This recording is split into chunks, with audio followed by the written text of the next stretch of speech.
Hello and welcome to another edition of Soccer to the Max. It's a victory um, of the final sword for this round, a 3-0 win for the United States over Honduras in a frigid, hypothermic evening in St. Paul, Minnesota.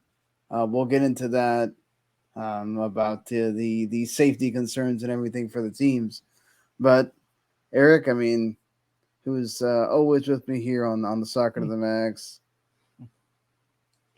I mean, it. You can breathe. I think like the thing that I took out of it is what a sigh of relief. hmm This was a win. We talked about it was needed, it was expected, and the U.S. really delivered. I mean, if you're going to be nitpicky, it was a mild shame that Pulisic wasn't able to make it four, almost at the death. But again, breathe a little bit easy with the results around us. This sets us up perfectly where we wanted to be for March. Yeah, exactly. I mean, you got the win that you needed. It's your second to last home game, so now you know what's in front of you and what you need exactly to get in order to get one of the final qualification spots when it comes to what you're going to do and make for whatever those points are that you're going to need when we get to that round. And we'll talk about all those fixtures here at the end. But you mentioned Christian Pulisic, so there was a lot of talk, and I think we mentioned it about we talked about it on the first episode. Does Christian Pulisic try to do too much? And then we saw it again in the Canada game, and then I'm sure that Greg Berhalter will probably say it's due to trying to give him some rest and everything else. But for all intents and purposes, Christian Pulisic had not played very well and deserved to not start in that game. I don't know if Jordan Morris was perhaps the choice to start, but he is the one that wound up starting. And then on the other side, you have the returning Tim Weah.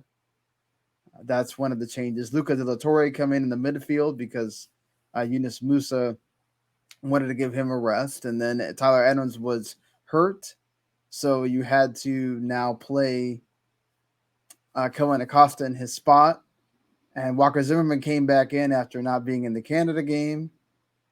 Found out that Chris Richards broke his foot, so he probably won't be playing for a while.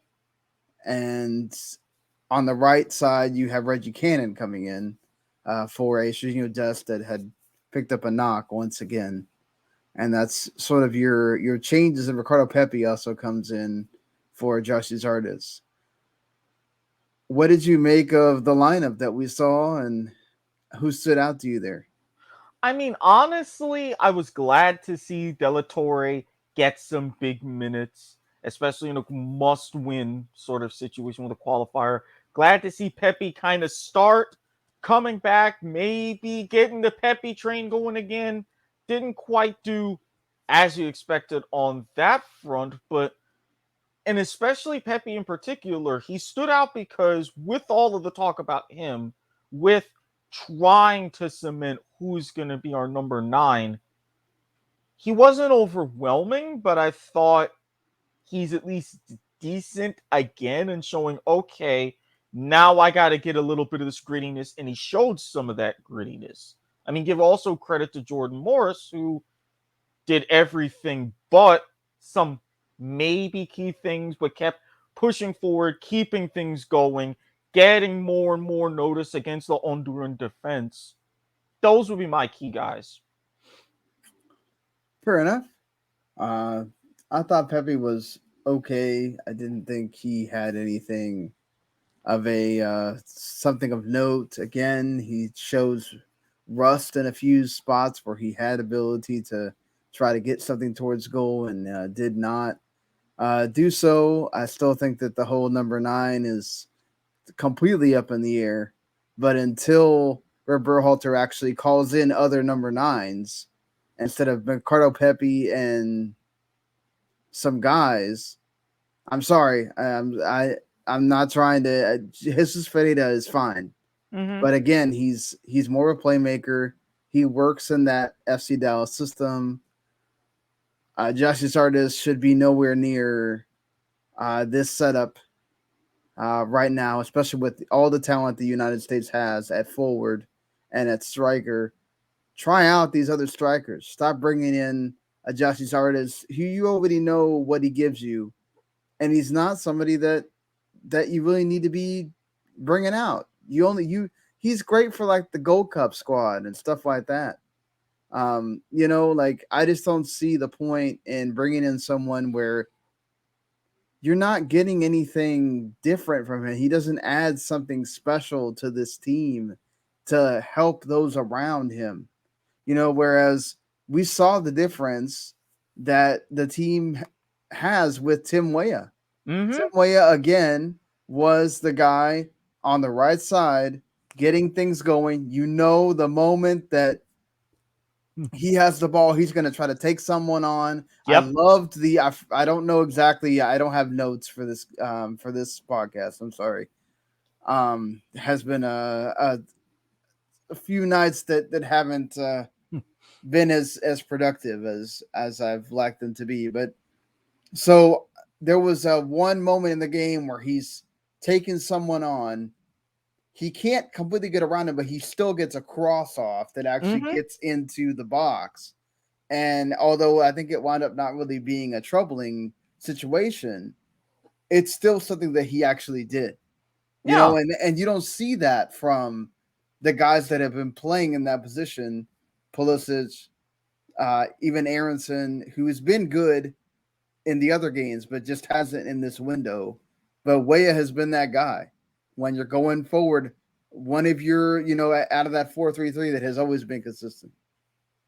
Yeah, and that is really what helped turn the tide and break things open against Honduras because for the longest time, it looked like it was going to be in one of those nervy, like 1-0 wins, even with Right. all of Weah's efforts. But the fact that he kept doing Weah things, kept going forward, I'm going to be on the side of the 18, getting there, delivering crosses, going in, cutting inside if I have to. I'm going to be that guy on the right to really make things happen. If it Right. wasn't for him, it would have been maybe a 1-0 game instead of the 3-0 that was comfortable. Yeah, but I think obviously the stars of this game were in the midfield. Oh, yeah. Uh, you have Weston McKennie, who for me, I think is now cemented himself as the best player for the United States men's national team. He is constantly, if he's not going for a ball, he is doing something to get the players involved. He will go in for a tackle. He does a lot of different things on that left side of midfield where he's normally at. And I thought Luca De La Torre was great. He was busy. He was Mm-hmm. moving the team forward as well, along with Tim Weah. He would go back and get the ball and make a connection with the front players. And he added that little bit of skill, that little bit of like magic that when we see from Yunus Musa as well. But it's a different kind. It's somebody that he's confident on the ball. He's gonna go. Sometimes you want to see him like cut more inside. He kind of tended to go more wide when you didn't necessarily need him to. But again, it's somebody that he knows what he wants to do, and that's you need players like that. But Mm-hmm. obviously, the most important guy in this evening because he was vital on all three of the goals, Kelyn Acosta, Oh, yeah. and set pieces, being the set piece man and being the guy that made things happen. You can say what you want about Christian Pulisic as your star. He should be the guy that is the one you're counting on. But when you needed a goal, it came from the foot of Kelyn Acosta on this evening. Mm-hmm. And we kept wondering, where would a lot of these goals come from? We have a big time answer in that with Acosta. It's a shame he can't go ahead and play further forward, but as we talked about with cementing that midfield, now you've got much more. Okay, we need someone to push up a little bit in attack.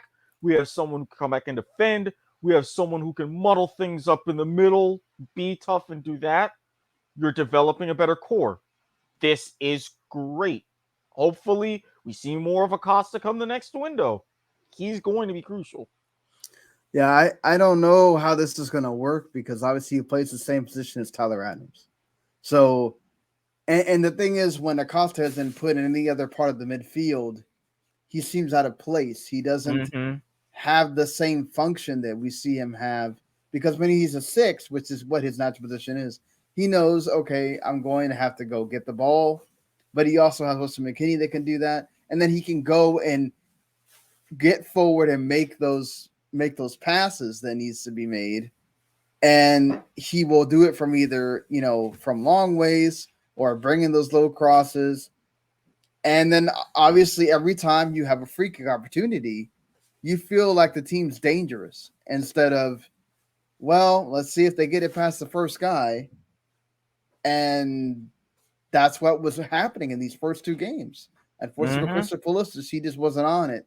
And it's amazing to see Kelyn Acosta now, his stat under Greg Berhalter, 6 of his set pieces have become goals, including the Gold Cup winner for Miles Robinson. So, and I think what obviously helped a lot, as we saw with Canada in the other game, is the U.S. scored first, and they scored early. So it set the tone. Weston McKennie atoned for his miss again in the Canada game to absolutely nailing it here in around the 7th minute. And then the scrappy goal from Walker Zimmerman, which is also another set piece, and then another set piece again for Crystal Pulisic in the 67th minute to score that 3rd goal. And I thought Crystal Pulisic looked. This is now another game, just like the Mexico game, where he's looked good when he comes off the bench, and he's someone that you can. I'm not saying you got to use him as a super sub every time, but I think perhaps in these bigger games, right, you may want to put him there. You may want to have him as a weapon you can bring off the bench to give the team a lift instead of necessarily always having to start him. And then he puts so much of the focal point on himself, puts too much pressure on himself. Yeah, I mean, especially when you have these big trips coming up, in particular, 60th, 65th minute. Bring him on. Plenty of time for him to still impact the game.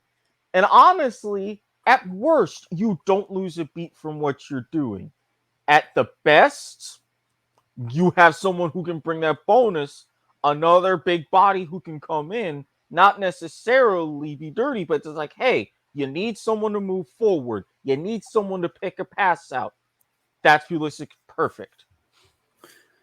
Yeah, and I think, Greg Berhalter is going to have some decisions he has to make now because obviously if Giovanni Reina can never be fit, he also provides some of those same qualities. Obviously, he's not a 6. So you're going to have to figure out something in the midfield of where you put him. Or is he one of the front 3 and you have to take out, that's the question is, for me right now, the way Tim Weah has played, I don't know how you cannot start him. He's been your guy that you can always count him. So on that left side, next to Ricardo Pepi or whoever it is that you decide to put at the number 9, is it Giovanni Reina that starts and then you bring in Pulisic later? Is it, Pulisic and Giovanni Reina? It's like, are you going to have to move around the midfield in order to be able to make way for him? Because where Tyler Adams is going to be. You can't really move Weston McKennie. So does Yunus Musa get sacrificed for him to be able to play Pulisic as well? Like, he's got a lot of decisions to make. You've got, does Acosta become a specialist? For the lack of a better person to think of right now, but like of a David Beckham type where that you need those special moments. Do you have to bring him on just for those special moments at the sacrifice of what it could mean for your midfield? Where, like I said, where he's been put on the right side a lot of times next to Tyler Adams, and he doesn't play the same way because he doesn't seem to know where he's supposed to be. Do I go forward? Do I stay back here and help? Do we have a double pivot? What do we do there? So that's something that, again, Greg Berhalter now has to figure out, depending on what pieces he has when he goes into these last 3 games. We're talking about almost a month, almost 2 months from now that you have to make choices. So that's a lot of things to think about right there. But I think something that we know we don't need to make choices for is the back line. I think we No. know what the back line is at this point. For me, it's the Destin Robinson on the flanks and Miles Robinson and Walker Zimmerman are your center backs. That's it. There Done is and no dusted. changing that. Maybe a Chris Richards instead of Robinson when he's healthy and he's been playing. But Walker Zimmerman needs to be playing every single game that matters for this team. The world of difference that he makes, the much better positioning that the team has when he is there, you could see it in the game against Honduras. You could see it in the other games that he has played. Just the confidence that he brings in the team. He's one of the older guys too. You know, Mm-hmm. he's someone that is able to just be a calming presence, and you need that. And being able to tell the team that the other parts of the back line, even going forward, of telling them where to be and what they need to do, and that's important as well. That really is. And it's great that we have basically almost like we're using a football term, those defensive captains, those ones who Right. set everything up right there. You have an extremely sort of cohesive unit. They know where they have to be, almost moving as one giant person back there. Nobody's really out of pace, when to break and start lumping those balls, getting to the midfield and stuff. It's glad that we at least have that part down. And that's one fewer headache for us fans in Berhalter to have going into these next couple of months.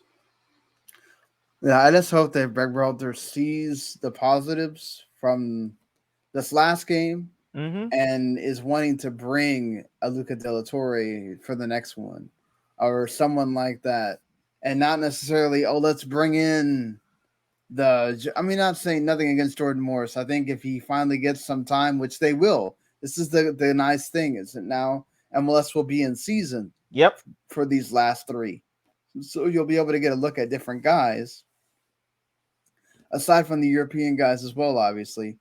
But perhaps one of the, some of these guys that you're bringing because of something from a January camp, they'll actually have been able to have game time to prove that they should be there for these final three games. And I'm sorry if there's someone out there saying, well, why haven't y'all talked about Honduras? Well, the reason why I'm not talking about Honduras is because that team said before the game even started they didn't want to be there. They didn't Nope. care. We just want to get this game over with. If William Gomez is out there talking about why do we need to be here? And, well, they sure played like it. Yeah. I mean, Other than Albert Dalis, who seemed like he really cared and really wanted to be there, and he was fighting the whole time, and Minor Figueroa, other than those two guys, I thought everybody from Honduras acted. I mean, to be fair, who wants to play in 4-degree temperature? I don't. But, and I'm sure none of those other players do. Poor Kyoto had hyperthermia, had to be taken off. So, I mean, let's talk about that for a second, Eric. I mean, didn't the U.S. if you're a giant of the region, like, mm-hmm. why do you need to feel necessary to play perhaps the worst team in all of the octagon, Yep. the octagonal, Yep. in 4-degree weather? Like, I mean, aren't you better than that? I get, and I know this is going to be revolving around the Canada game. I get the match before Canada, getting everybody used to the cold. Even though in Hamilton, Ontario, it was 25 degrees Right? Yeah, Fahrenheit same at kickoff. around. It was the same like about Columbus. Yeah. Exactly. So you want to go ahead, toughen up ahead of that cold weather. But then you're looking ahead. And I'm not saying months in advance, but a week or two. We've seen the weather patterns. We've seen this Arctic blast. We've seen all the possibilities. Could you not think, hey, it's going to be brutal in Minnesota? Work together to find another venue just for that match. Let Honduras know, because one of the big stories, aside from Kyoto's hypothermia, all the entire team, they had to go to like a sporting goods store or whatever, to all 28, winter coats, boots, all that cold weather gear they needed, because they were not prepared for that. I So mean, how would Berhalter, talks about how well they both had to play in the the weather and Mm-hmm. everything else. Well, how would you feel if one of the U.S. players would have been the one that had hypothermia? I mean, Everybody like, would have been calling for heads. Rightfully exactly. so. Rightfully so. So it should be fair to both the teams that you're not playing in that kind of weather. And I hope we never see this again because No. it's not right. I mean, Yeah. it's different. It's different when we see in Europe teams playing in the snow and all that Yeah. kind of stuff. But And even we it's had not our 4-degree snow. weather. No, and even we had our big snow classico here a few years ago. It was snow. It was a beautiful looking game, but maybe that was like what, 20 degrees ish, Right. Yeah. not It's 4. different. It's And different. even Yeah. with MLS, the absolute coldest temperature they have at kickoff for MLS Cup finals or big playoff games, maybe 15 in Kansas City, which is bad enough. But you're right. This stupid. It was stupid and it was dangerous. Yeah. I mean, it's bad when it's U.S. soccer itself Mm-hmm. has the thing of when it's wind chill 0 degrees or below, you're supposed to take things inside, right? Yep. And then you're contradicting your own self Yep. to be sitting here going and doing this game. So it's crazy to me that this game even took place or whatever, but it happened. US won, you got what you wanted, but it's crazy to me that we had to get to that point. Like, really, okay, sure, you could have some Honduras fans in Texas or Florida or wherever, but you should be good enough to be able to beat Honduras wherever it is you play. Of course. They're Or the even worst team in the octagonal for a reason. and even if you don't want to change the city, say you want to keep it in Minnesota, could you not have called up US Bank Stadium right in Minneapolis? No, it's not even that, Eric. It was going to be No, cold I regardless. get You could move it to a different stadium yeah. in a different state. Maybe you still keep it up north, but Yeah. not somewhere where it's going to be 4 degrees. It's crazy. No, and this is what I'm saying with the US Bank Stadium, that's closed in. So Yeah. yeah, you didn't have to move the city, but you could keep it in more comfortable conditions for the players and fans. Right. They even had a weather advisory for the whole city. It's crazy that you're doing this. But look, I don't know that there's that much to take away from the game. Again, based on the opponent that you're playing, the opponent didn't even want to be there. They were No. mathematically eliminated at that point. Mm-hmm. They didn't care, and uh, you got the 3 points you needed, but that game at the end of the day was probably the one that didn't.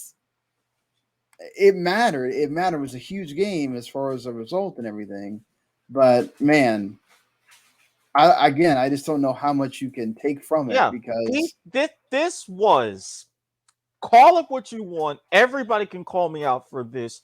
But looking at this game, even at the beginning of the window, knowing how Honduras was, knowing where they were in the standings, you booked this as 3 points. right, You had it in the bag. What was the difference? yeah. So let's like go around CONCACAF here. The other results that you needed to happen, or the results that you thought would happen, are the ones that happen. Mm-hmm. So now everything is set up again, like I said, for that final window. Canada essentially won 1-0 over El Salvador. They held on for a while until about the 66th minute, and Canada scored a goal, and then Jonathan David put one in, another chip goal late in the match to make it 2-0. Feel bad for El Salvador. They're mathematically still in it, technically. So they have to hope for a lot of things to go their way, but it could still happen for them, basically.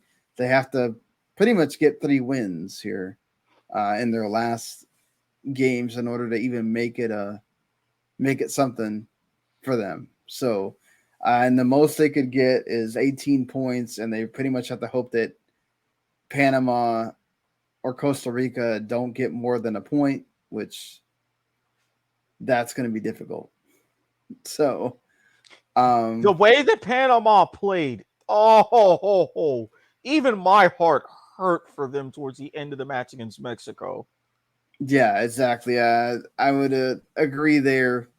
But it looks like, and Jamaica's eliminated again. So Jamaica and Honduras are eliminated officially, pretty much.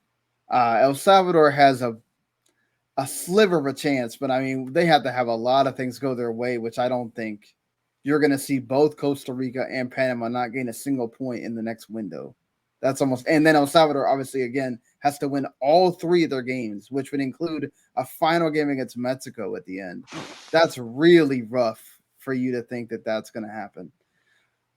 Costa Rica did the thing.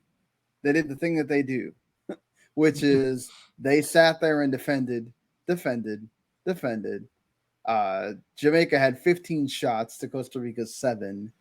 Had 63% of possession. Joe Campbell gets a goal in the 62nd minute, and that's all Costa Rica needed. They held on. They held on pretty much, and got their point at the office. So credit to them. Credit to them for getting exactly what they needed. Mm-hmm. And now they sit 1 point behind Panama, possibly after this entire octagonal behind. And you're thinking, man, this is one of the beasts of CONCACAF. When you were talking about the top 3, it was always US, Mexico, Costa Rica, and then everybody else. And so, like, man, to see them falter the way they have and go down, and then all of a sudden they make this miraculous comeback, and it's almost there for them. It is seriously almost there for them to happen. So, like, it's honestly crazy to think that it's going to happen. It could seriously happen for Costa Rica to finally get back in. Again, it gives some of these older guys one last World Cup. One last shot in Qatar and then off into the sunset. Exactly. So, going on from there, you mentioned the Mexico game, which is the one that had so many implications here, because pretty much it meant if Mexico didn't get an actual, and I'm not talking about just a result, they had to get a win. Mm-hmm. This wasn't, you could not get a draw here and go and be basically 1 point. They would have been just 1 point ahead of Panama, and then just 3 points ahead of Costa Rica, and seriously could have been in danger in that third window of actually not even qualifying. So they gave themselves a little bit of cushion here, tied on points with the US. Now let's talk about they had one goal that was taken away. Mm-hmm. That was clearly offside, very much like the Funes Mori goal. Yeah. In the previous game. But man, that penalty was something. I don't know. I still look back at that and I was like, wait a minute, how is that a penalty? I looked at the replay and was like, they did what? They called it? And then I see the point in the spot. And I was like, I didn't know what to do. I'm confused. I'm still confused.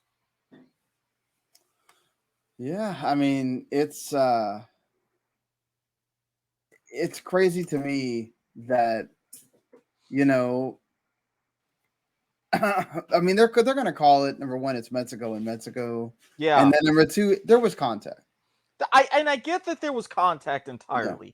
I'm not saying it was, oh, well, you needed this and all this and that and yada, yada, yada. But it's just like,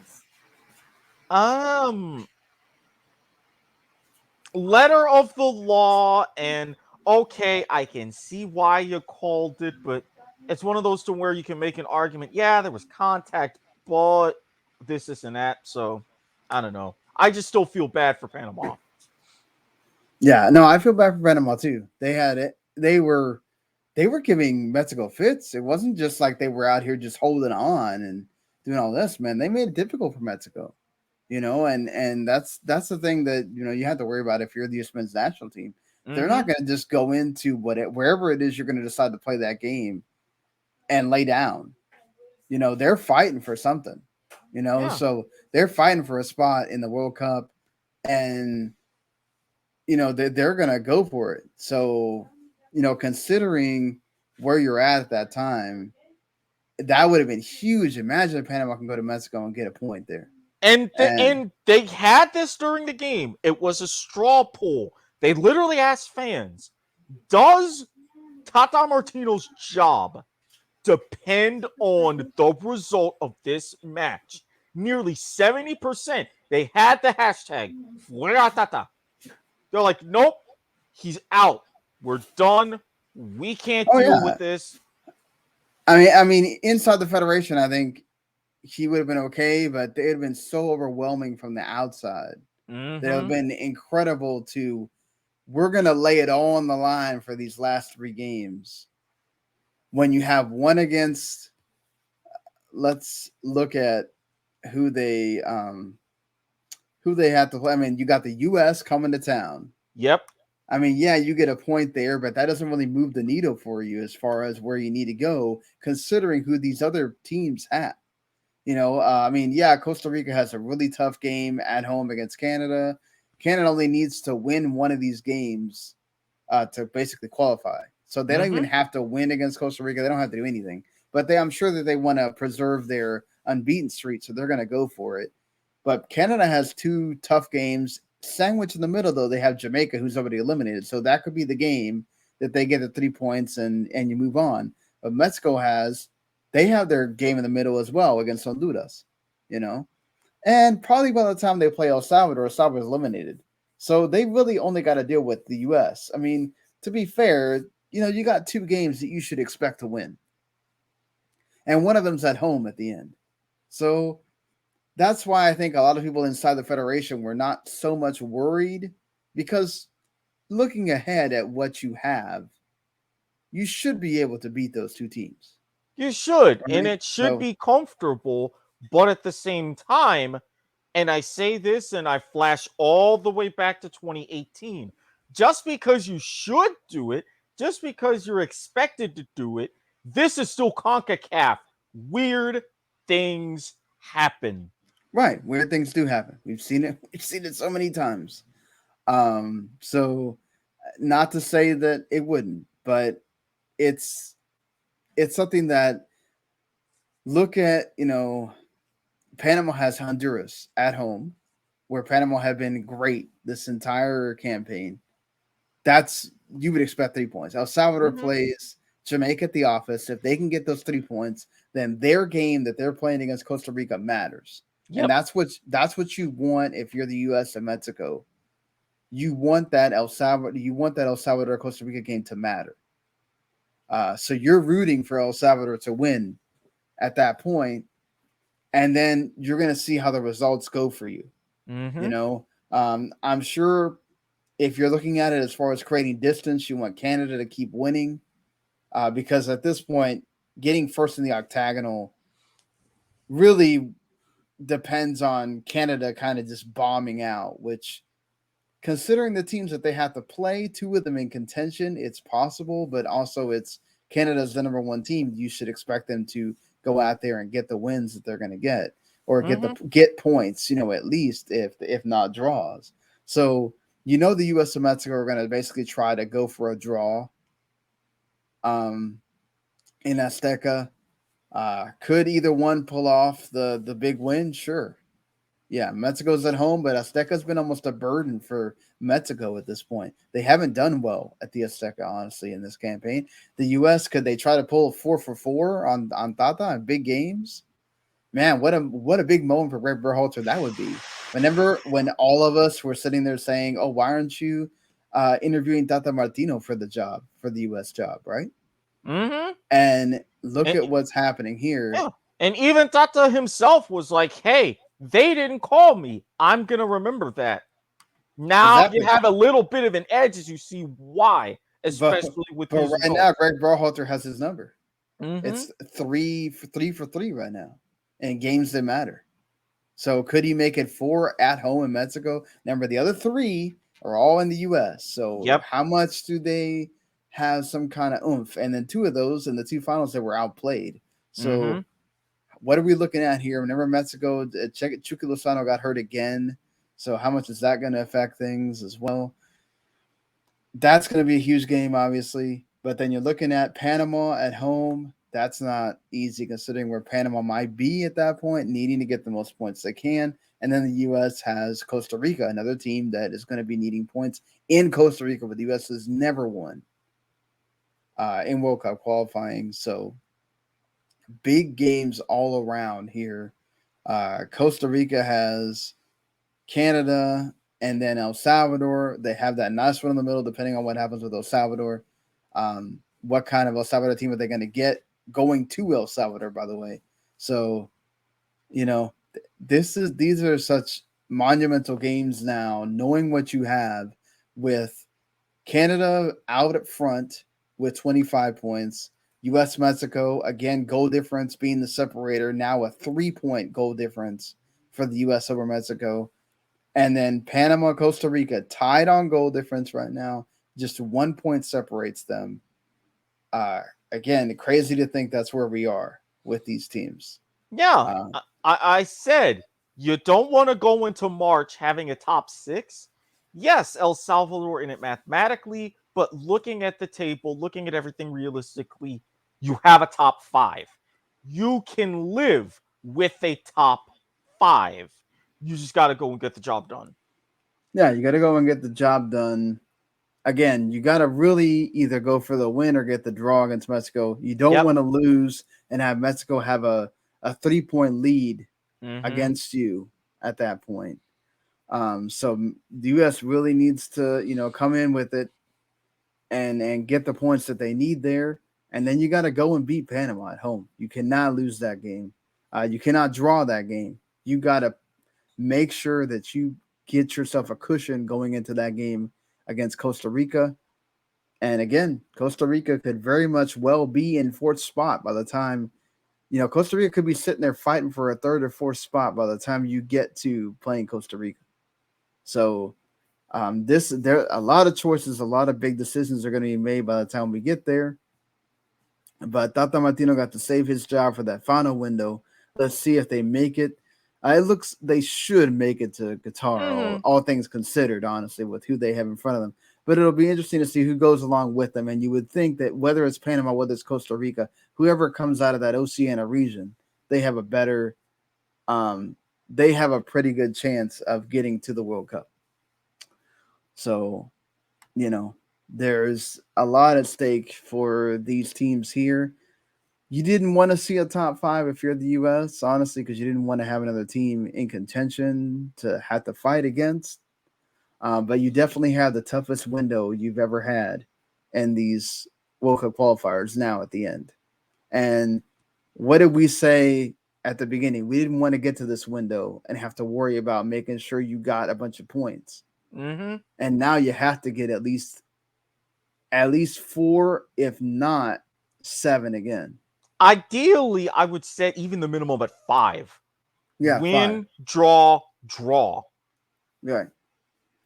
Yeah. Do you get the 2 draws on the win at home? Mm-hmm. Yeah, you definitely need to get at least 4 is the minimum.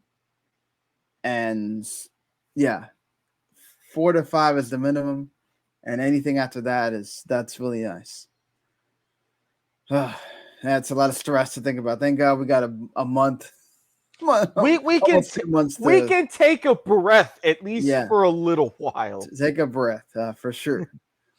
So I really don't know if there's much more to say. I guess we can look at, as well, since we're already here, look at the CONMEBOL qualifying too, since those are important to me. Venezuela's eliminated already, pretty much. It Unfortunate. would take some kind of miracle uh, at this point. I actually think even with a miracle, they can't get through. But interesting what we have here. Brazil and Argentina already qualified. Yep.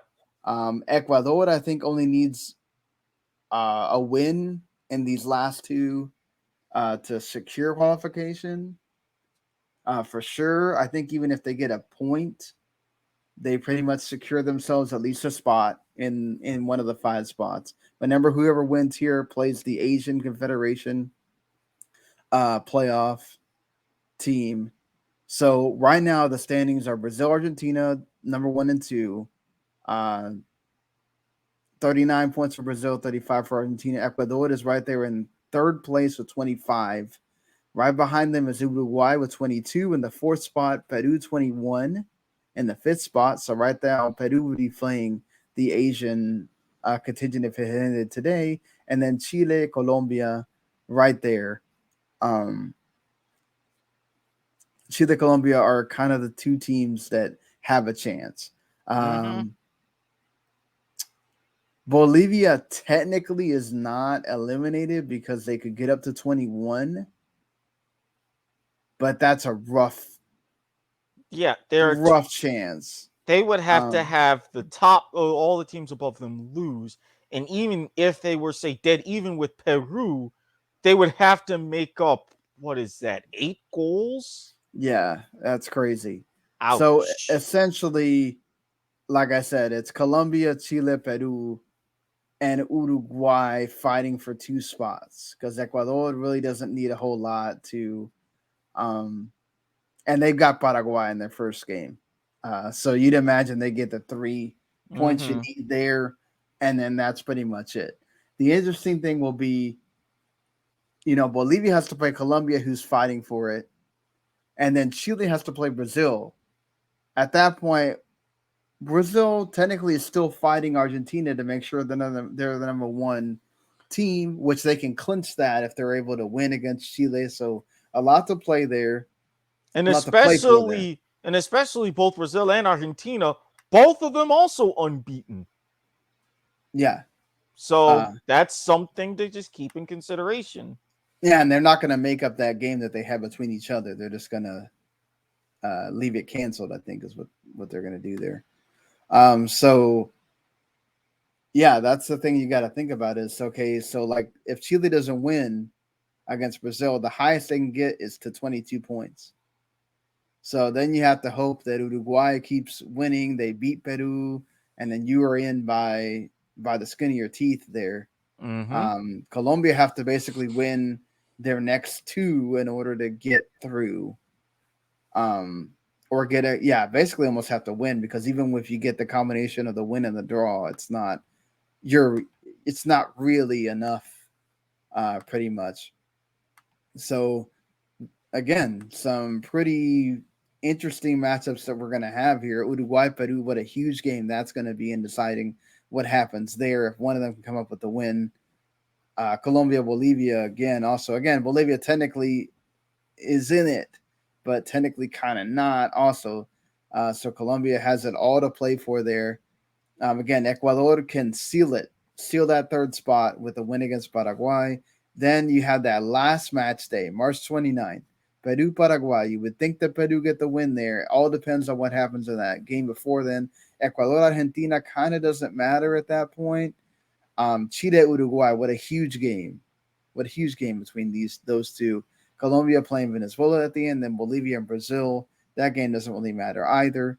So yeah, I mean, if I'm Colombia right now, what a draw you got, right? You Mm-hmm. got the two of the three worst teams in the whole system here that you get to play, but you're also having to scoreboard watch because or not scoreboard watch. You're having a scoreboard watch because you're having to sit here and look at these numbers and hope that by you getting up to 23, you can take one of these last two spots that are going to be available. So yeah, man, this is going to be an interesting thing for what happens with these teams here fighting for it.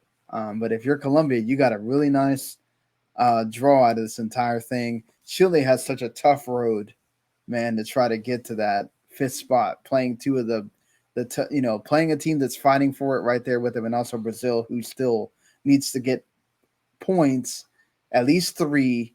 That they need at least get one win to clinch the top spot over Argentina. So yeah, this is such a